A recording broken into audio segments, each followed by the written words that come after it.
যদি প্রয়োজন হয় চট্টগ্রামের মা বোনেরা ঘর ছেড়ে রাস্তায় বেরিয়ে আসবে।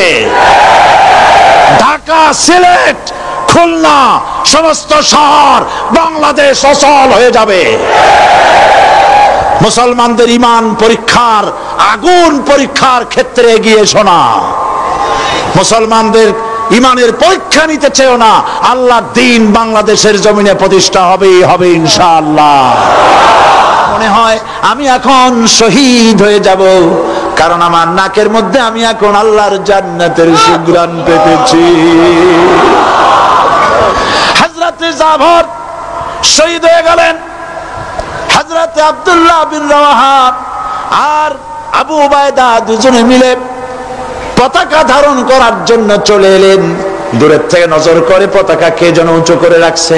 মনে মনে ভাবলেন আমরা যাওয়ার আগে ইসলামের পতাকা কে ধরলো।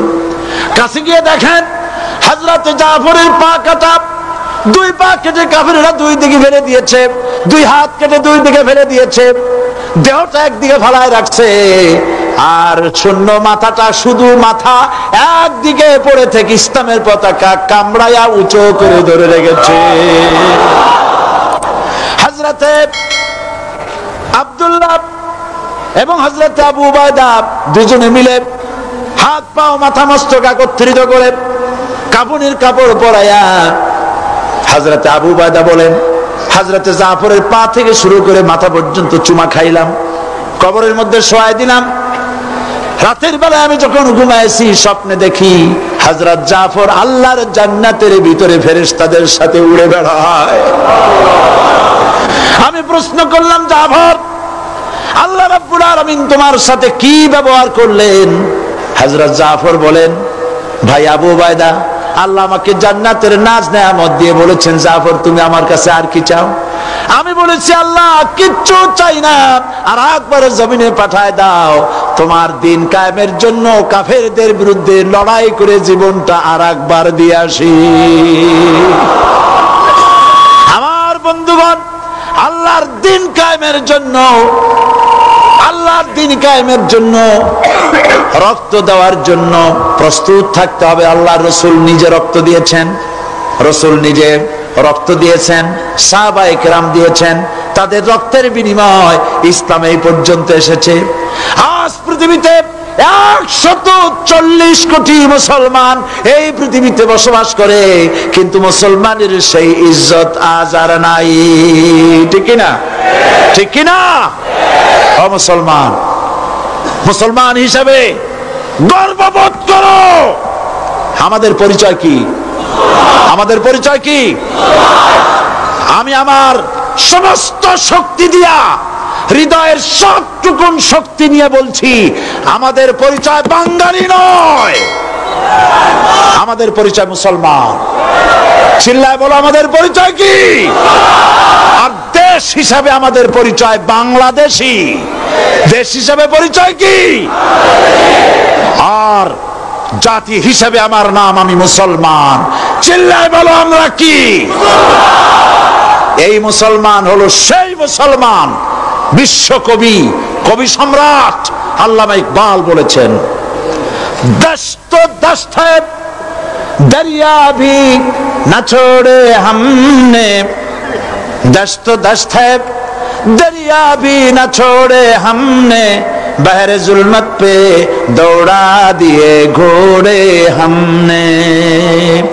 প্রান্তর তো প্রান্তর, আমরা তো সেই মুসলমান, শ্রাবণের খরচ্ছাতা খরস্রোতা উত্তাল টাইগ্রিস নদীর উপর থেকে 60,000 অশ্বরোহী মুসলমান নদীর তুফান পার হয়ে আফ্রিকার ভূখণ্ডে কালেমার পতাকা উড়াইছে, সেই মুসলমান।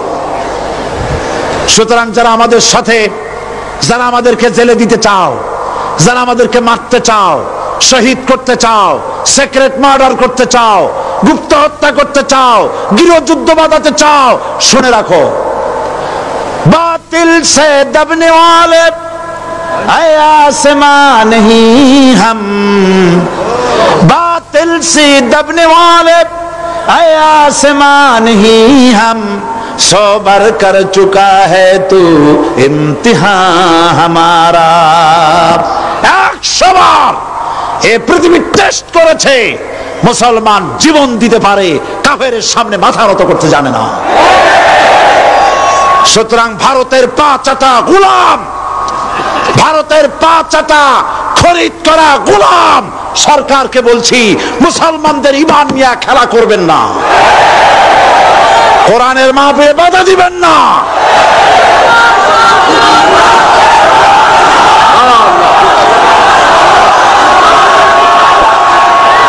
আল্লাহ রাব্বুল আলামিন মুসলমানদেরকে বিজয় দিবেন ইনশাআল্লাহ। বলেন ইনশাআল্লাহ, বলেন ইনশাআল্লাহ। শাহী জুমা মসজিদ, জুমা মসজিদে পুলিশ পাহারা দিতে হবে কেন? জুমা মসজিদে জুতা পায়ে দিয়া ঢুকলো কারা? আমি গতকাল বলেছি, আমার সাধারণ পুলিশের কোনো দোষ নাই, তাদের কোনো অন্যায় নয়, লাঠি যার হাতে যায় তার কথাই বলে, এটাই স্বাভাবিক। কিন্তু যারা মসজিদের ভিতরে জুতা পায়ে দিয়ে উঠলে, মুসল্লিদের রক্ত ভালালে, মুসল্লিদেরকে ধরে জেলে আটকালে, আল্লাহর শাস্তির ভয় করো। আল্লাহ আছেন, আল্লাহ আছেন, ভয় করো আল্লাহ পাককে। এই রকমের অবস্থা চিরকাল থাকবে না। এরকমের অবস্থা চিরকাল থাকবে মোটেই নয়, পরিবর্তন আসবেই এবং চট্টগ্রামে আসবে ইনশাআল্লাহ। সর্বপ্রথম চট্টগ্রামে আসবে।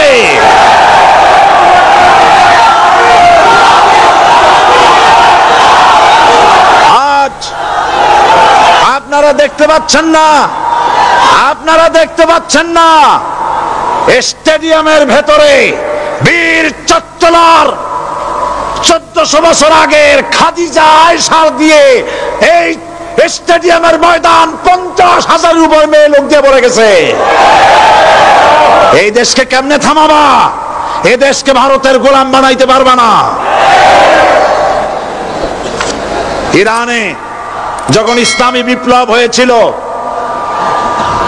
মহিলারা রেজা শাহ পাহলভী তার সেনাবাহিনীকে পাঠায় দিয়েছিল, কামানের গোলা দিয়া উড়ায় দাও।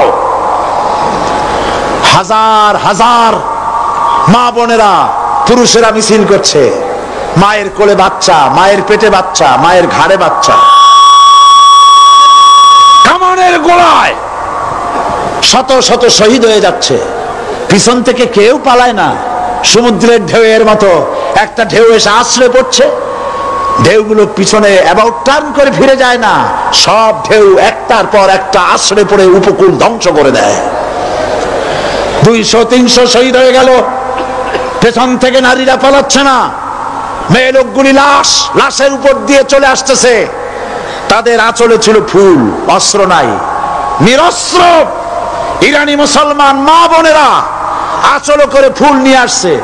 ফুলগুলি কামানের উপরে মেরে বলছে, শাহের আমেরিকার গোলাম, শাহের সৈন্যরা, আমরা তোমার মা, আমরা তোমাদের বোন, আমরা তোমাদেরকে ফুল মারতেছি, তোমরা কামানের গোলা দিয়ে আমাদেরকে জান্নাতে পৌঁছায় দাও। ইরানের রাজপথ ছেড়ে দেব না যতক্ষণ সাত না পালাচ্ছে, কালেমার পতাকা উড্ডীন না হচ্ছে।